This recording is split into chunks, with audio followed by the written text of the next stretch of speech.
What's going on, guys? So by the title of today's video, you can tell what we're going to be talking about. I am 2 days, a couple days late, however late. One, I had phone problems. I couldn't really be shooting video on my phone and all this. And, you know, that was a separate problem from another problem I had with my mic and just issues all over the place. But, we got them all figured out, hopefully. Phone's working. I checked the mic before I started recording this video, and the mic's working. So, shot the video already, messed up, and it's time for take two. And so here we go. We're going to hop into the full Rockets-Nets trade. Well, Rockets-Nets, Pacers, Cavs trade. And yeah, to really get it started, this is one of the biggest trades the NBA has seen in the past 10 years. You got a superstar like Harden, an MVP caliber player like Harden, going to, a team already with Kevin Durant, Kyrie Irving, I guess you could say. He's not really been with the team, but, Kyrie Irving, and they're trying to push for that championship. This does make them, contenders in the East. So yeah, let's talk about the Nets first. Let's talk about the Nets, and then we'll go into the Rockets and then all the other teams after. Nets get James Harden. That's the only piece in this trade they get is James Harden. So you have James Harden, KD, Kyrie, and then a bunch of bench players to go with that. You lost LeVert, you lost Allen, you don't have Dinwiddie for the season, and it looks like the depth of this team has just been depleted within, the first couple months or the first month of the season. And it's going to be great. You can score as many points as you want. They're probably going to average 150. I could even see them, making runs at 160, even pushing 170. They'll probably hit 170 mark at least once this season because that's just a lot of offensive firepower. But that's the thing, is they're going to be also letting up a lot of points as there's not that much defense on this team. You got rid of your best defender in Jared Allen. And Jared Allen really made the offense work. Without him in the lineup and, DeAndre being there, the offense isn't flowing as well or, getting going. But the main piece you miss from Jared Allen is his defense. Because now you get Harden, who, he's that offensive presence. He's going to bring you at least, 25 to 30 points a game, even more sometimes. But he's not going to bring the best defense to the team. I'm not saying he's a horrible defender, but he's not the greatest defender, and we've all seen this from Harden before. So that's the main worry for the Nets. Now, what I would do if I was the Nets, and what I think the Nets probably will do, is they're going to move on from Kyrie Irving. All this drama, all this, missing time with whatever he's got to deal with and this and that. I understand, there's a lot of things going on in the world that are more important than basketball. And, I can completely agree with Kyrie on that point. But if that's more important than basketball to you, then you need to retire from basketball, or you just need to, you need to figure something out to where basketball and that can both fit into your schedule. Because at the end of the day, you're getting paid $37 million to do a job, and you're not doing it. So my thing if I was the, GM of the Nets or the owner of the Nets, I would be pushing to get Kyrie out of there and, bring in some pieces for defense and, just overall role players to help KD and Harden get to that, main goal, which is winning the finals. Not just getting there, but winning it. Because, if they do reach the finals, because they are the favorites in the East, the only question I have is who's going to guard AD. I don't think KD can guard AD. And of course not Harden and Kyrie, and none of the other players on the Nets could. I'm not going to say Jared Allen could guard AD and lock him up, but, he's going to do a better job than probably all the players that the Nets have right now.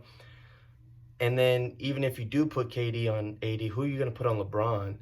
Which then that just creates a problem. And that's the thing with this team. There's a lot of offensive firepower. They're going to have to score a lot to win because they're also going to give up a lot of points. And the best thing I think the Nets can do with this is move on from Kyrie, get some other pieces like, and this would never happen because they're both rivals, but let's just say, for example, the New York Knicks. Julius Randle's been balling out, and Mitchell Robinson is one of the great young defenders in this league. One of the great young rim protectors, I should say, in this league.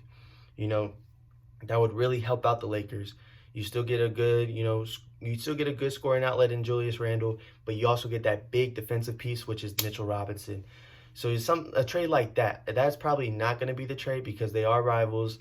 The Knicks don't want to help the Nets win, But, Kyrie is a franchise player, or could be a franchise player in some people's eyes. Not really in mine, but, in other GM's eyes, he's that commodity that brings in, fans, that brings in jersey sales, that brings in a lot of things. And GMs could be pushing for that and sell some, key role pieces, or, just key defenders to give to the Nets, which that would be my move if I'm the Nets, is to move off Kyrie, get some role players, or get some, key defenders back, and, let's make this run to the championship and try to go win it. Now, we're going to get into the Rockets side of things. The Rockets give up their MVP caliber player. I said in the video about my last video, I think it is, that this Rockets team needs to find their identity. James looked like he didn't want to be there, which is it's obvious now with, what Boogie said. This isn't a thing that just started like the day the trade happened. No, this has been a thing since preseason, since the beginning of the season. So, it looked like Harden didn't want to be there, which is the case.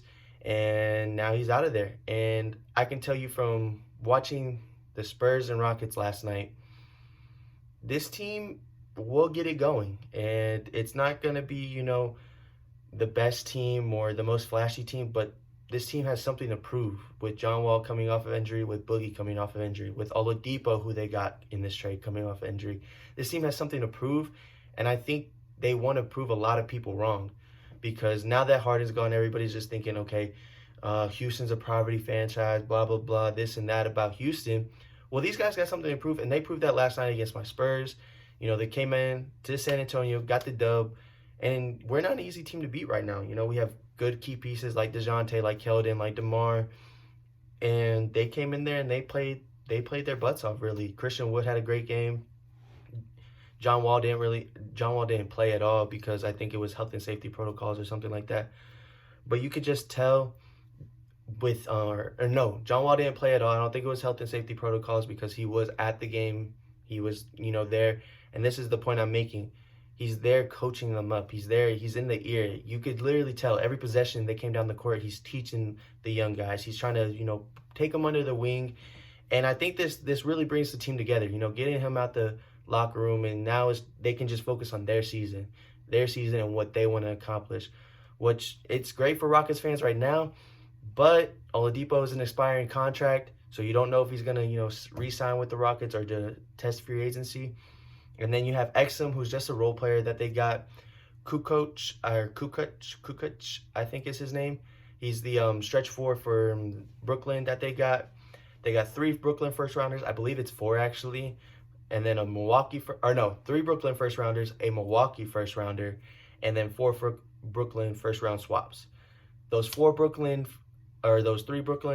first rounders and that 1 Milwaukee first rounder, they're not going to have that much value, because both those teams are really good teams. So you're going to get picks in the later 20s.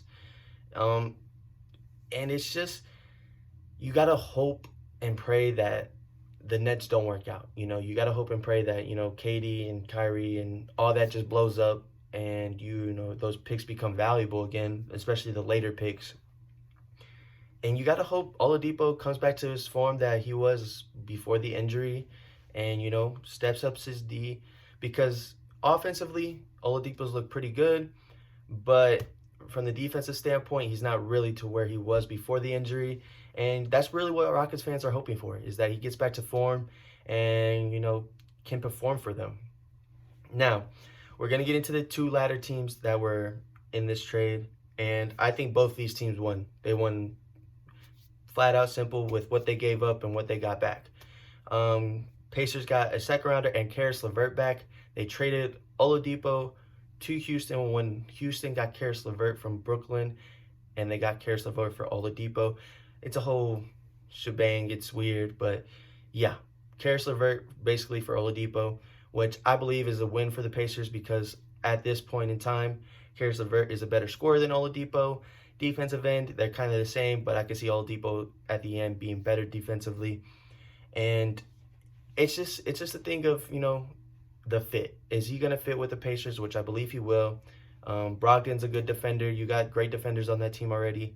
You needed that really prolific scorer that can always just go out there, get 20, 25 points a game. And that's going to be Karis LeVert. Now, this does retract my 6th man of the year vote, which was Karis LeVert because he was playing on Brooklyn and he was going to be the sixth man. But I think I'm gonna just change it to Patty Mills of the Spurs. He's been balling out. Yesterday didn't have a great game, but we're gonna go with Patty. Hopefully that will work out. I'm not gonna choose the obvious six man, which I believe is Jordan Clarkson right now, or you could say LaMelo since he's coming off the bench. But yeah, that ruins my six man of the year pick, which is Karis LeVert, and I think the Pacers do win. They get a second rounder, which it could amount to something, could not. And then they get Karis LeVert, who's a prolific scorer. And then for the Cavs, I think they only give up Exum in that first round Milwaukee pick, which to get Jared Allen and Taurean Prince out of that, that's a steal. Jared Allen, once you can move Andre Drummond now, he's expendable. You can move him at the trade deadline, to a contender for a first round or whatever. Or you could just let him walk and, it makes Andre Drummond expendable. That's the point of getting Jared Allen. Now you have that center that you can build around. He's still young. I think he's 23, 22 years of age. And now, it was funny. Larry Nance said, we're bringing back the big man because, you had Larry Nance, Kevin Love, Andre Drummond, Jared Allen, JaVale McGee on that team. So it's just going to be a fun team to watch and, see what they do with Jared Allen as he's going to be that piece they keep and try to, not build a team around him, but he's going to be a key piece in that rebuild with Isaiah Okoro coming up, Sexland with Colin Sexland and Darius Garland. He's going to be a key piece. And it's exciting to see. And Taurean Prince, he's not really going to do that much. He just brings a veteran presence to a young team, which is great to have. And yeah, guys, that's pretty much all I wanted to go over in the trade. Actually, let me say something. The Nets, if this trade doesn't win you a championship, as a Nets fan, I am very upset because we don't have a future, or they wouldn't have a future first round pick until like 2028 or something like that. And if this blows up, you don't win a championship, that's going to be awful for the franchise. You're not going to be able to, get a high first round draft pick as you've already sold off all your picks for Harden or, other key pieces. And it's a big risk. And you can just tell that they're in win now mode. And that's why I'm saying they're probably going to have to move on from Kyrie. The only reason they got Kyrie was to, bring KD in. Well, you already got Harden in this trade, which I think will keep KD there. So you don't need to keep, Kyrie. You don't need to keep all three pieces. You will have Harden, which will keep KD happy. You can ship off Kyrie, bring in some good role players, and, just make the overall team stronger to make that finals push. And that's really what my final thought is on the Nets part of things. This has to work out. This is a win a championship or complete bust for the whole franchise. And yeah, so that's going to do it for today, guys. I'm going to be back with, continue uploading. I just had a rough spot with the camera or with my phone and the mic. And, let's just hope it's over with. And let's just hope I can continue posting because I enjoy this very much. And yeah, that's going to be it for me, guys. Continue to stay positive, show love to others, and SFL.